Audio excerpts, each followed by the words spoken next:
Good morning to all. Today class is social. The topic is food security and nutrition. Yesterday I will talk about this topic, purchasing power. So factors affect the purchasing power. Overpopulation என்னன்னு பார்த்தோம், increase price and external goods என்ன அப்படின்னா பார்த்தோம், demand for goods அப்படின்னா பார்த்தோம், price of goods affecting the value of currency, production and supply of goods, poverty and inequality. இது எல்லாம் வந்து லாஸ்ட் கிளாஸில் பார்த்தோம். So today class is agriculture policy in India. இந்தியாவில் வந்து விவசாய கொள்கை அப்படின்னா என்ன அப்படின்றத இன்றைக்கி பார்க்க போகிறோம். The new agriculture policy based on export of agriculture goods was announced by the central government in 2018. This policy states that the government has decided to remove export restrictions on most organic and processed agriculture products.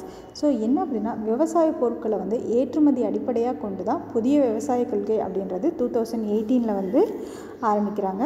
So 18 மத்திய அரசால் வந்து அறிவிக்கப்பட்டது. சரியா? So இந்த கொள்கை வந்து என்ன அப்படின்னா பெரும்பாலானோர் என்ன பண்ணுறாங்க அப்படின்னா ஏற்றுமதி கட்டுப்பாடுகளை வந்து அரசு வந்து என்ன பண்ணணும் அப்படின்னா நீக்கணும். ஸோ அந்த நீக்கிறதுக்கான முடிவு செய்யணும் அப்படின்னு சொல்லி தான் வந்து பெரும்பான்மையான கொள்கையாக வந்து இருந்தது. So agriculture policy of a country is mostly designed by the government for raising agriculture productions and productivity and also for raising the level of income and standard of living of farmers within a defined time frames. This policy is formulated for all round and comparative development of the agriculture sector. ஒரு நாட்டோட விவசாய கொள்கை அப்படின்றது யாரை சார்ந்து இருக்கும் அப்படின்னா விவசாய உற்பத்தி சார்ந்து தான் இருக்கும், அல்லது விவசாய திறனை வந்து உயர்த்துவதாக தான் இருந்திருக்கும். ஸோ ஒரு குறிப்பிட்ட காலத்துக்குள்ளே விவசாயிகளோட வறுமை நிலை வந்து என்னென்னா ஒரு எல்லைக்குள்ளே இருக்கணும், அவங்களோட வாழ்க்கை தரம் வந்து உயரணும் அப்படின்றதுக்காக அரசாங்கத்தால் வந்து கொண்டு வரப்பட்ட திட்டம் தான் எது அப்படின்னா இந்த அக்ரிகல்ச்சர் பாலிசி. ஸோ இந்த அக்ரிகல்ச்சர் பாலிசி வந்து என்னென்னா விவசாயத்துறையில் வந்து அனைத்து பகுதிகள்லேயும் வந்து விவசாயம் வந்து வளர்ச்சி அடையணும் அப்படின்றதுக்காக வந்து கொண்டு வரப்பட்ட திட்டம் தான் இந்த அக்ரிகல்ச்சர் பாலிசி அப்படின்னு சொல்கிறோம். The following are some of the important objective in India agriculture policy. So இந்தியாவில் விவசாயிகளுடைய முக்கிய குறிக்கோள்கள் என்னென்ன அப்படின்னா ஒரு 6 குறிக்கோள்கள் வந்து சொல்லியிருக்காங்க. 6 இருக்குது. ஸோ என்னென்ன? First one வந்து raising the productivity of import. Second one raising value added per hectare. Third one வந்து production the interesting of poor farmers. Fourth one வந்து modernizing agriculture sector. Fifth one வந்து environmental degradation. Sixth one வந்து removing bureaucratic obsolescence. ஓகேவா? So இது வந்து 6ம் வந்து என்ன அப்படின்னா அக்ரிகல்ச்சர் பாலிசிஸ் அப்படின்னு சொல்லி சொல்கிறோம்.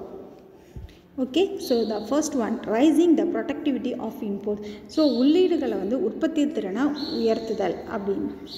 ஸோ என்ன அப்படின்னா one of the important objectives of Indian agriculture policy is to improve the productivity of input. So purchase like HYV seeds, fertilizer, presidents, educations project etcetera. So இந்தியாவோட விவசாய கொள்கை அப்படின்றது எப்படி இருந்தது அப்படின்னா அவங்க முக்கிய நோக்கம் வந்து அதிக ப்ரொடியூஸ் ஆகக்கூடிய விதைகளை வந்து விதைக்கிறது, உரங்கள் போடுறது, பூச்சிக்கொல்லி போடுறது, நீர்ப்பாசன திட்டம், இது எல்லாமே வந்து செயல்படுத்துகிற மூலிமா என்னென்னா உற்பத்தி திறன் வந்து அதிகரிக்கும். இது வந்து first point.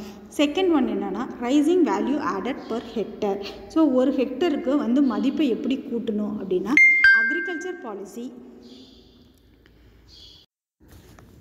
Agriculture policy is a increasing per hectare value added by the rising the productivity of agriculture in general and productivity of small and marginal holding in particulars. So என்னென்னா வேளாண்மை கொள்கை அப்படின்றது பொதுவாக வந்து வேளாண்மையை உற்பத்தி திறனை உயர்த்துவதற்காக குறிப்பிட்ட ஒரு உற்பத்தி திறனை உயர்த்துவதற்காக கொண்டு வரப்பட்டது தான் இந்த வேளாண்மை கொள்கை. ஸோ இது வந்து என்னென்னா என்னென்னா உற்பத்தி திறனை வந்து அதிகரிக்கணும். ஸோ அதனால் ஒரு சிறிய இல்லைன்னா ஓரளவு வந்து உற்பத்தி திறன் வச்சுருக்கிறவங்களுக்கு என்ன பண்ணணும் அப்படின்னா, அதிகரிக்கிறதுக்காக ஒரு ஹெக்டருக்கு நான் இவ்வளோ பணம் தரேன், இவ்வளோ மதிப்பு.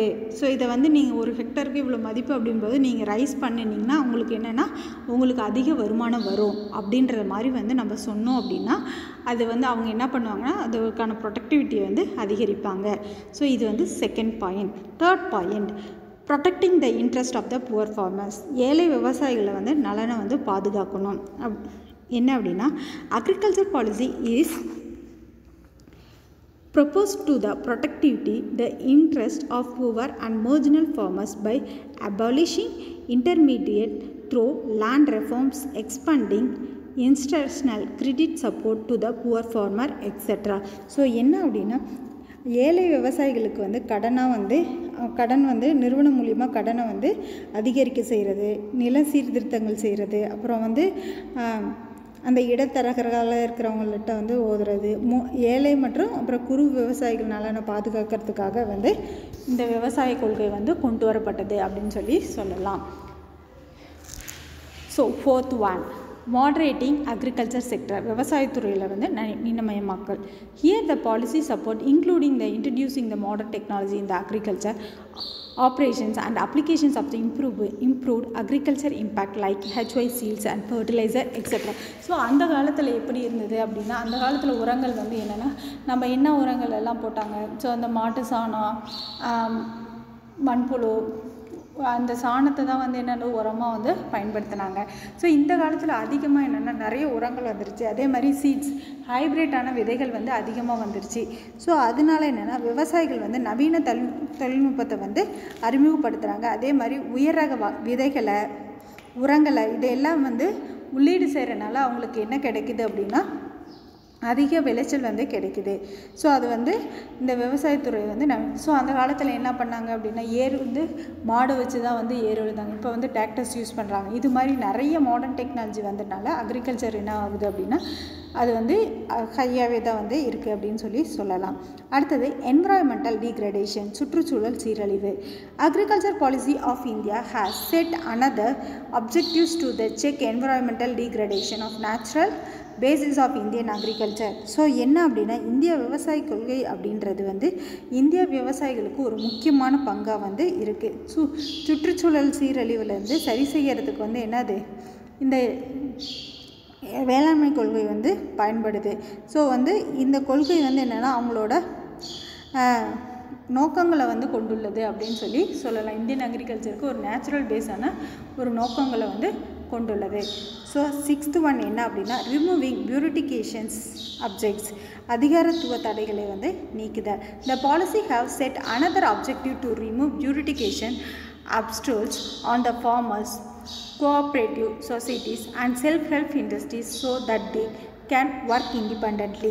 ஸோ என்னென்னா அதிகாரத்துவ தடைகளை விவசாயிகள் வந்து கூட்டுறவு சங்கங்கள், அப்புறம் சுய உதவிக்குழு நிறுவனங்கள் அவங்க மீதான அதிகார தடையை வந்து நீக்குவதற்கு இந்த கொள்கை வந்து உதவுது அப்படின்னு சொல்லலாம்.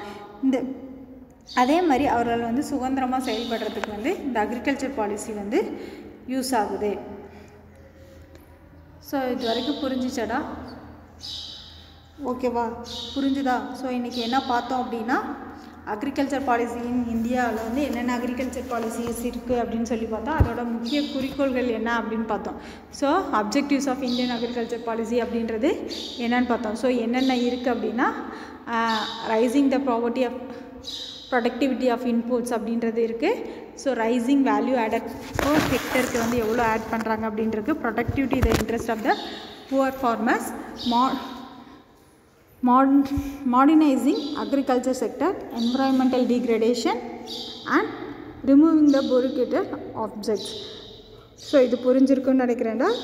Okay, I will give the homework and write it and send me in your WhatsApp group. Thank you.